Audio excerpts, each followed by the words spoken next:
What's up, YouTube? I'm Promise Keeper, and this is Stringtown Acres. We are now a chicken farm, and my wife loves it. Today, I wanted to try and quickly show you our thoughts on getting the coop and run ready for winter.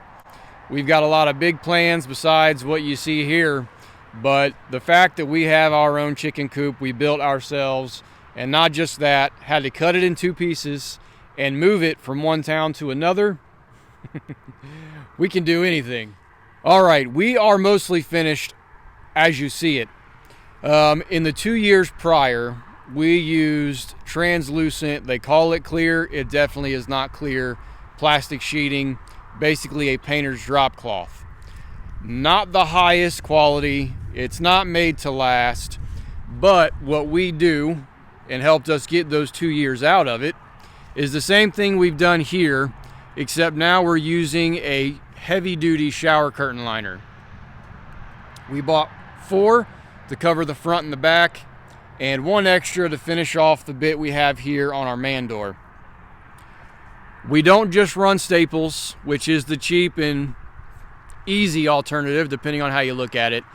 But to make this last the longest and to really control the wind whipping, you can see we have this covered with furring strips. So all we did was support our shower curtain liners from the eyelets with a couple of screws across the top, and then with another pair of hands, try to keep them as straight as we can. I use my air nailer with some brad nails, and those furring strips help distribute the load so we're not ripping the plastic apart. Ultimately, we want something that we can use over and over and over again, but we didn't want to eat the cost all at once. So you can see we've used some plastic roofing panels on the bottom of our coop. They're about 20 bucks a piece for a 2 by 8 foot section. The first thing you should know about these, Lowe's website recommended that you cut them with a circular saw. That was an absolutely terrible idea. If you've got a finishing blade, maybe it won't be so bad. Use a jigsaw. If you've got a rotary tool, I'm sure that'll work. And if you're cutting straight with but not against the raised edges, you can use a razor blade. Again, to save cost, we used it sparingly this time around. There are some mixed reviews on the longevity of this plastic, and we didn't want to risk wasting too much money on something that wasn't going to work out for us.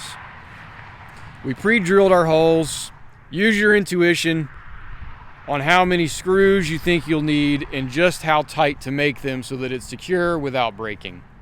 One of the biggest reasons we decided to go with the shower curtain liners was they were the only true clear plastic. We could not find a true clear plastic drop cloth. Never mind the rooster in the corner. He is quite literally in the doghouse because he's been mean lately to the girls. The plastic sheeting that you would find in Lowe's, Home Depot, Menards, they call it clear, but it is not. And what you don't get in the run is sunlight. Yes, there's light, but it's so diffused, you're not getting the benefit from any of the heat. The chickens are very good at keeping themselves warm. All we have to do is keep the wind off of them. If we can let a little more sunlight in, they should be good to go without any additional heat unless we break into the negatives. If you want to block some more wind, and it depends on how you've constructed your coop, if it gets really cold, my wife has some pool noodles. Pick them up for $1, cut them to fit, and those things will last quite a long time. With that, if you have any thoughts, questions, leave them below. Let's have a conversation about chicken farming.